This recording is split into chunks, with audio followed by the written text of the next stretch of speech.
Le Premier ministre, chef du gouvernement Oumar Tatamli est attendu demain lundi à Tombouctou pour le lancement de la rentrée scolaire. Il sera en compagnie de certains membres du gouvernement et de la représentante de l'UNICEF au Mali. En prélude donc à cette mission, notre équipe de reportage sur place dans la cité des 333 nous fait l'état des lieux de l'éducation post-crise. Tombouctou, Adama Djindé. Dans la cité des 333 saints, la crise n'a aucun moment entamé la détermination de ces tout petits pour l'école. Assis à même le sol, la soif d'apprendre se lit sur leur visage. Au niveau du secondaire, seuls 12% des élèves ont repris, encadrés par 8% du corps professoral. S'agissant du fondamental, 60% des enfants sont là, avec 52% d'enseignants. Ici, l'année a été sauvée grâce à ce qu'on appelait la solidarité intercap. Grâce à Dieu et la volonté des uns et des autres, on a pu quand même achever l'année dans la bonté et vraiment ça a été une réussite. Et grâce aussi à l'appui de nos collègues des autres CAP, tels que les enseignants du CAP de Duri, Gundam, Nyafunke, Rarous. Face à cette situation, les parents d'élèves attendent beaucoup des autorités. On attend des nouvelles autorités, plus d'écoles et plus d'efforts pour la perfection des apprenants et des élèves.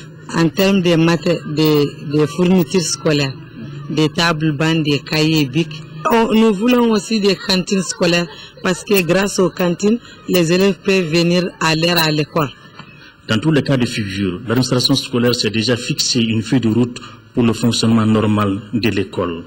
Après la sécurité, la priorité au niveau de l'académie d'enseignement de Tombouctou, c'est la présence des enseignants et des élèves dans nos écoles, autour desquels toute la communauté éducative, c'est-à-dire les CGS, les partenaires, les collectivités, puissent prendre ensemble un travail pour pouvoir ramener la paix et la sécurité autour de l'école. Entre-temps, on attend encore les résultats des différents examens, DF, BAC, CAP et BT. À Tombouctou, certaines classes ont cédé suite aux fortes pluies, ce qui a obligé les responsables à envisager des solutions palliatoires à la limite de leurs maigres moyens. Du coup, des partenaires comme l'UNICEF ont intervenu in extremis. Concrètement, il y a 9 tentes qui ont été disponibilisées au niveau de l'Académie d'éducation, qui les a mises à la disposition de ces écoles pour que les enfants puissent recommencer les cours dans des conditions à peu près correctes. En 6e région, pour l'année précédente, les ordres d'enseignement technique professionnel et l'enseignement normal n'ont pas fonctionné suite aux événements.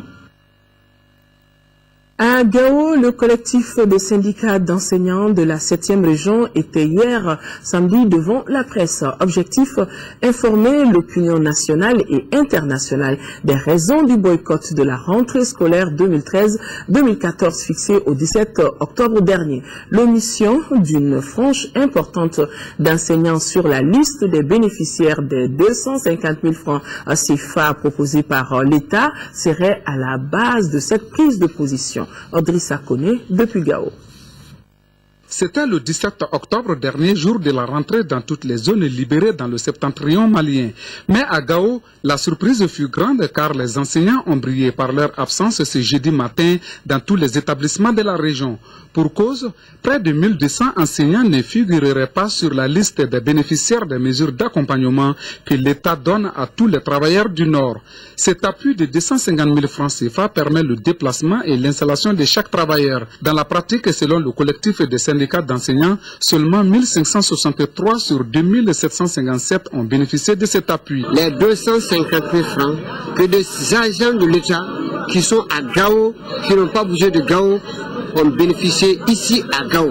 Par la même veine, on demande aux enseignants de l'éducation qui n'ont pas bougé que vous n'avez pas droit aux 250 000. Ce point de presse a permis de lever tout équivoque, mais aussi d'éclairer la lanterne des parents d'élèves invités pour la circonstance. Pour la rentrée scolaire, il n'y a pas un problème de sécurité, c'est un problème de sous, c'est un problème de droit que nous sommes en train de réclamer. À quand donc le bout du tunnel pour l'éducation dans la région de Gao qui a tant souffert? En attendant de résoudre cette équation, des milliers d'enfants prêts à reprendre le chemin de l'école resteront à la maison.